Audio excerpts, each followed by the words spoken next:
नमस्ते दोस्तों, कैसे हो आप लोग। आशा करता हूँ आप लोग अच्छे होंगे। जैसा कि आप जो ये स्क्रीन पर देख रहे हो, यह पेपर आरपीएफ एसआई का प्रीवियस ईयर का पेपर है। जितने भी शिफ्ट के आपके एग्ज़ाम हुए हैं आरपीएफ एसआई के, कुछ शिफ्ट के एग्ज़ाम 2018 के दिसंबर में हुए हैं और कुछ शिफ्ट के एग्ज़ाम जनवरी 2019 में हुए हैं। तो सभी शिफ्टों के आपका पूरा पीडीएफ है। तो एक एक करके मैं पेपर आपका सॉल्व करवाऊंगा और आरपीएफ कांस्टेबल का भी सॉल्व करवाऊंगा, क्योंकि आपको पता है आपके एडमिट कार्ड का जो स्टेटस है वो आना शुरू हो गया है। आरपीएफ एसआई का आ चुका है, कांस्टेबल का भी कुछ दिनों में आ जाएगा और आपके एग्जाम दिसंबर तक होने वाले हैं। तो आप प्रीवियस ईयर के पेपर जरूर लगाएं और इसमें आपको प्रश्नों के बारे में पता चलेगा और प्रश्नों का लेवल पता चलेगा।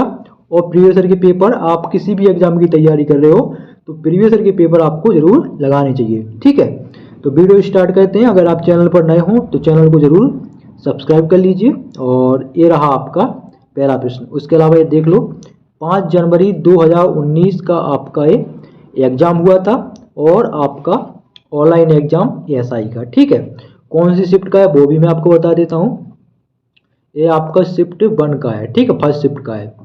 तो ये रहा आपका पहला प्रश्न। थोड़ा इसको जूम कर लेते हैं। तो पहला प्रश्न आपका है, उद्योग आधार मेमोरेंडम योजना का मुख्य उद्देश्य है। तो इसका मुख्य उद्देश्य क्या था? तो इसका जो मुख्य उद्देश्य था वो था आपका व्यवसाय करने में आसानी को बढ़ावा देना। व्यवसाय करने में आसानी को बढ़ावा देना। तो ऑप्शन सी जो है बिल्कुल सही हो जाएगा। अगला प्रश्न देखिए। अगला प्रश्न है आपका, ट्रांस साइबेरियाई रेलवे सेंट पीटर्सबर्ग को डैश से जोड़ता है। तो किससे जोड़ता है? तो देखो आपका ये प्रश्न कहाँ का पूछ लिया। ये प्रश्न आपका जो रेलवे लाइन की बात हो रही है ये रसिया में स्थित है। ठीक है, तो प्रश्न आपका अंतर्राष्ट्रीय लेवल का है। तो पीटर्सबर्ग को व्लादिवोस्तोक से जोड़ता है। किससे? व्लादिवोस्तोक से जोड़ता है। ऑप्शन डी जो है बिल्कुल राइट हो जाएगा। ठीक है, तो ऐसे प्रश्न भी आपके एग्जाम में पूछे गए हैं। ठीक है, ये रहा अगला प्रश्न। अगला प्रश्न है आपका हिस्ट्री से। महमूद बेगदा किस क्षेत्रीय साम्राज्य के प्रसिद्ध सुल्तान थे? ये गुजरात साम्राज्य के प्रसिद्ध सुल्तान थे। ठीक है, गुजरात क्षेत्र के। तो ऑप्शन सी जो है बिल्कुल सही हो जाएगा। बढ़ते हैं अगले प्रश्न की ओर। ठीक है, थोड़ा इसको छोटा करना पड़ेगा। तो अगला प्रश्न है आपका जीएसटी से। और जीएसटी आपका 1 जुलाई 2017 को लागू हुआ था। सबसे पहले भारत में असम ने किया था, मतलब स्टार्ट। और ये आपका जो मॉडल है वो कनाडा से लिया गया है। और जीएसटी का जो जनक है वो आपका अटल बिहारी वाजपेयी जी को माना जाता है। ठीक है, तो प्रश्न है, वस्तु एवं सेवा कर यानी जीएसटी के संबंध में कौन सा कथन सही नहीं है? तो कौन सा सही नहीं है? तो ऑप्शन 3 आपका, विशेष महत्व के घोषित सामान की अवधारणा समाप्त कर दी गई। ठीक है, ये आपका ऑप्शन बी जो है बिल्कुल सही हो जाएगा। अगला प्रश्न देखिए। अगला प्रश्न है आपका साइंस से। तो साइंस का इकाई पूछा है, गतिज श्यानता की इकाई क्या है? तो गतिज श्यानता की इकाई होती है पॉइज। क्या होती है? पॉइज होती है। अगला प्रश्न देखिए। अगला प्रश्न है, निम्नलिखित महाद्वीपों में से कौन सा द डार्क महाद्वीप के नाम से भी जाना जाता है? तो कौन सा है? वो है अफ्रीका महाद्वीप। इसको द डार्क महाद्वीप भी बोलते हैं या कहते हैं। अगला प्रश्न। अगला प्रश्न है, पहाड़ियों की निचली सतह और घाटियों की रेती में मिट्टी के रूप में जमा खनिज क्या कहलाते हैं? तो यह है आपका प्लेसर डिपॉजिट कहलाते हैं। क्या कहलाते हैं? प्लेसर डिपॉजिट। अगला प्रश्न, ग्रीनलैंड निम्नलिखित में से किस महाद्वीप के अंतर्गत आता है? तो जो ग्रीनलैंड है आपका उत्तरी अमेरिका के अंतर्गत में आता है। ऑप्शन ए सही हो जाएगा। अगला प्रश्न। अगला प्रश्न है, आधुनिक ओलंपिक खेल कितने दिनों के लिए आयोजित किए जाते हैं? तो जो आधुनिक ओलंपिक खेल हैं ये आपका 16 दिन के लिए आयोजित किए जाते हैं। ऑप्शन 1 सही हो जाएगा। अगला प्रश्न देखिए, बीहड़ आमतौर पर भारत के किस नदी बेसिन में पाए जाते हैं? तो बीहड़ सभी को पता होगा और फिल्में भी बनी है। तो बीहड़ जो है चंबल का जो क्षेत्र है उसको कहते हैं। ठीक है, जो आपका जालौन का क्षेत्र, बुंदेलखंड का वो जालौन ना, ग्वालियर भी, मुरैना भी, ठीक है, ये सभी आपके चंबल के क्षेत्र है। अगला प्रश्न, दुनिया में सबसे ज्यादा वर्षा वाला स्थान निम्नलिखित में से कौन सा है? तो वो है आपका मौसिनराम। कौन सा है? मौसिनराम, जो कि मेघालय में है। ऑप्शन डी सही हो जाएगा। अगला प्रश्न है, केंद्र और राज्य के संबंधों के निर्धारण के लिए बनाए गए प्रथम 3 सदस्यीय आयोग की अध्यक्षता किसने की थी? तो आपका RS सरकारिया ने की थी। ऑप्शन डी सही हो जाएगा। अगला प्रश्न है, रिले शब्द डैश से संबंधित है? किससे? रिले जो है वो आपका रनिंग यानी दौड़ से संबंधित है। अगला प्रश्न है, इंपोर्टेंट है और सरल भी है, आना चाहिए आपको। वर्तमान में भारतीय संविधान में कितनी भाषाएं स्वीकृत हैं? 22 भाषाएं हैं। हिंदी को 243 के अनुच्छेद में रखा गया, ठीक है, अनुच्छेद के अंतर्गत। अगला प्रश्न है, ये भी आसान है, SSC जीडी में कई बार पूछा गया है। निम्नलिखित में से कौन सा राज्य हर साल हॉर्नबिल उत्सव मनाता है? नागालैंड मनाता है और शायद 1 दिसंबर को मनाता है। 1 दिसंबर को इसका वो भी है स्थापना दिवस, और भी मनाता है, ठीक है। अगला प्रश्न फिर आपका ये पॉलिटी के अनुच्छेद जो है बिल्कुल पढ़िएगा, अनुच्छेद से प्रश्न बनते हैं। किस अनुच्छेद में वित्त आयोग को अर्ध न्यायिक निकाय के रूप में स्थापित करने का प्रावधान है? तो किसमें? अनुच्छेद 280 में, ठीक है। अगला, नीति आयोग के अध्यक्ष कौन है? तो नीति आयोग का अध्यक्ष प्रधानमंत्री होता है, ठीक है। इसकी स्थापना 1 जनवरी 2015 को हुई थी, नीति आयोग की। अगला, प्रसिद्ध पुस्तक कामसूत्र किसने लिखी थी? तो कामसूत्र जो है ये भी आपका इंपोर्टेंट है और आपको पता भी होगा। तो कामसूत्र आपका वात्स्यायन ने लिखी थी। ऑप्शन डी सही हो जाएगा। एक्सरे की खोज किसने की? तो एक्सरे सभी को पता होगा, विल्हेम कॉनराड रोएंटजेन ने की थी। विल्हेम कॉनराड, ठीक है, विल्हेम कॉनराड ने की थी। ऑप्शन बी जो है बिल्कुल सही हो जाएगा। अगला प्रश्न देखिए, अगला प्रश्न है, एक बड़ी सजा को हल्की सजा में परिवर्तित करना कहलाता है? लघुकरण कहलाता है। क्या कहलाता है? लघुकरण। अगला प्रश्न देखिए, अगला प्रश्न है, कार्बन के द्वारा अन्य कार्बन परमाणुओं के साथ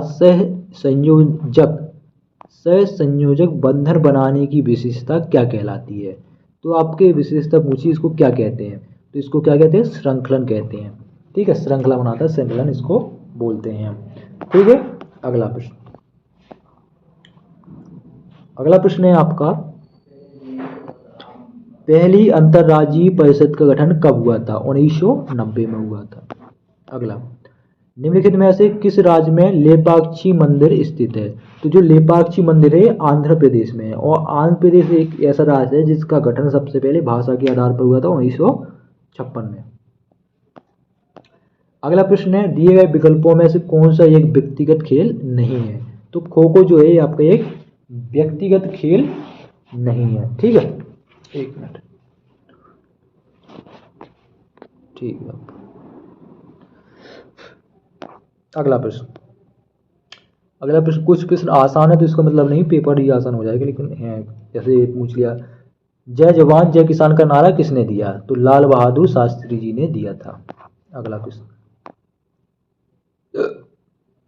भारत ने किस वित्तीय वर्ष में IMF के साथ विस्तारित निधि सुविधा समझौते पर हस्ताक्षर किया, सिग्नेचर किए थे? किस वर्ष? किसमें? IMF में, ठीक है, जो आपका लोन वगैरह देता है। तो 1981 से 1982 के बीच में किए थे, ठीक है। अगला प्रश्न है आपका, प्रश्न भी अच्छे खासे इसमें पूछे गए हैं। एक घटना जिसमें पेरुवियन तटीय प्रदेश से गर्म समुद्री लहरें बहती हैं उसे कहा जाता है? तो उसको एल नीनो कहते हैं। ऑप्शन बी सही हो जाएगा। अगला, प्रसिद्ध खिलाड़ी खाशाबा जाधव किस खेल से संबंधित है? तो ये कुश्ती से संबंधित रखता है। अगला, पृथ्वी के घूर्णन के कारण उत्पन्न आभासी बल को कहा जाता है? तो इसको कोरियोलिस बल कहते हैं। क्या कहते हैं? कोरियोलिस बल कहते हैं। अगला प्रश्न है, एंटीबायोटिक युक्त क्लोरीन जो सूक्ष्म जीवों युक्त मिट्टी द्वारा उत्पादित होता है और जो टाइफाइड बुखार के इलाज के लिए प्रभावी है उसका नाम क्या है? तो उसका नाम है क्लोरामफेनिकोल। क्या है? क्लोरामफेनिकोल। ऑप्शन बी सही हो जाएगा। अगला प्रश्न, टेबल टेनिस से जुड़ा अंतरराष्ट्रीय शासी निकाय कौन सा है? तो वो है ITTF। क्या नाम उसका? ITTF। अगला है भूमध्य सागर का प्रकाश स्तंभ है, तो वो है स्ट्रामबोली। अच्छी खासी प्रश्न पूछ रहा है यार। क्या है? स्ट्रामबोली। ठीक है। और नील नदी जो है वो आपका भूमध्य सागर में ही गिरती है। ठीक है, जो उसका मुहाना है वो भूमध्य सागर है। ठीक है, सबसे बड़ी लंबी है इसकी लंबाई में, सबसे लंबी नदी है। अधिग्रहण और नागरिकता को समाप्त करने के संबंध में कोई भी प्रावधान बनाने की शक्ति किसके पास है? संसद के पास होगी। ठीक है, फाइनल राष्ट्रपति के, तो संसद ने कर दिया तो वो हो गया तो फाइनल। अगला, प्रशासनिक सुधार आयोग की प्रारंभ में अध्यक्षता डैश के द्वारा की गई थी? किसके द्वारा? मोरारजी देसाई के द्वारा। अगला प्रश्न, जीवों की वह घटना क्या है जिसमें मादा जनन कोष गर्भाधान के बिना नए जीव बनाने के लिए विकसित होता है? तो क्या कहते हैं उसको? तो उसको पार्थेनोजेनेसिस कहते हैं। ऑप्शन बी सही हो जाएगा। अगला प्रश्न, सीधी रेखा के सापेक्ष वस्तुओं की गति को क्या कहा जाता है? तो इसको सीधी रेखी गति कहा जाता है। ऑप्शन डी सही हो जाएगा। अगला प्रश्न, राष्ट्रीय विकास परिषद के अध्यक्ष कौन है? तो राष्ट्रीय विकास परिषद के अध्यक्ष जो होते हैं वो होते हैं आपके प्रधानमंत्री। ठीक। अगला प्रश्न, हड़प्पा सभ्यता के कस्बों को डैश पैटर्न में रखा गया था? किसमें? रेक्टेंगुलर ग्रिड के हिसाब से रखा गया था। ठीक है। अगला, नीति आयोग के अनुसार भारत सरकार ने कब तक किसानों की आय को दुगना करने की योजना बनाई है? तो कब तक? वर्ष 2022 तक। अगला, ताप के स्थानांतरण को किस उपकरण से मापा जाता है? तो कैलोरीमीटर से नापा जाता है। ठीक है, 50 प्रश्न है इसमें। किस अनुच्छेद के तहत संसद राज्य या केंद्र शासित प्रदेश के भीतर आवास को रोजगार के लिए एक शर्त निर्धारित कर सकती है? किस अनुच्छेद के तहत? अनुच्छेद 16 के तहत। अगला प्रश्न, महायान शब्द किस धर्म से संबंधित है? ये बौद्ध धर्म से संबंधित है। अगला, मधुमक्खी के छत्ते के रखरखाव को किस नाम से जाना जाता है? तो एपीकल्चर के नाम से जानते हैं इसको। अगला प्रश्न है, लोथल का प्राचीन हड़प्पा शहर किस राज्य में स्थित है? तो ये गुजरात राज्य में आपका स्थित है। ठीक है। अगला प्रश्न, हिंडोला महल और जहाज महल किस क्षेत्रीय वास्तुकला शैली से संबंधित हैं? तो ये आपका मांडू क्षेत्र से संबंधित है। अगला प्रश्न देखिए, पेरीप्लेनेटा अमेरिकाना, ये हमने इंटरमीडिएट में पढ़ा था। ठीक है, एग्रीकल्चर बैकग्राउंड है। तो इसका जो वैज्ञानिक नाम है वो आपका पेरीप्लेनेटा अमेरिकाना। वैज्ञानिक नाम किसका है? अमेरिकन कॉकरोच का। ऑप्शन बी आपका सही हो जाएगा। राष्ट्रपति का अध्यादेश डैश जारी किया जा सकता है? तो राष्ट्रपति का अध्यादेश सामान्य सीमा वाले प्रावधानों पर संसदीय अधिनियम के रूप में जारी किया जा सकता है। ठीक। अगला प्रश्न, भारत में चिश्ती संप्रदाय किसने स्थापित किया? तो मोइनुद्दीन चिश्ती ने। मोइनुद्दीन चिश्ती। अगला प्रश्न, इनमें से कौन सा भारत का एक प्रमुख चाय उत्पादक क्षेत्र नहीं है? तो कश्मीर वैली नहीं है, यहाँ पर आपका चाय नहीं होती। बाकी असम हिल्स हो गया, दार्जिलिंग तो फेमस ही है, और नीलगिरी हिल्स हो गया पहाड़ी।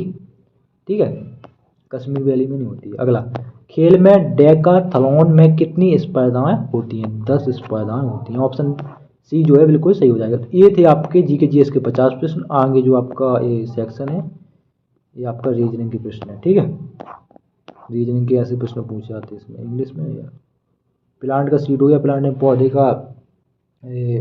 का बीज हो गया, तो फ्लावर फूल का क्या होगा? फूल का बड होगा। ठीक है, इसका पैटर्न इसके ढूंढने तो रीजनिंग पढ़े हैं, रीजनिंग ज़्यादा कठिन वैसी नहीं है। 15 20 20 का हो गया, 40 40 का, फिर 5 हो गया, दुगना हो रहा है। 5 में 5 प्लस हो गया 20, 20 का दुगना 40, 40 में 5 फिर 20, मतलब +5 दुगना +5 दुगना, ऐसा कुछ नहीं, ऐसे ही हो रहा है। ठीक है।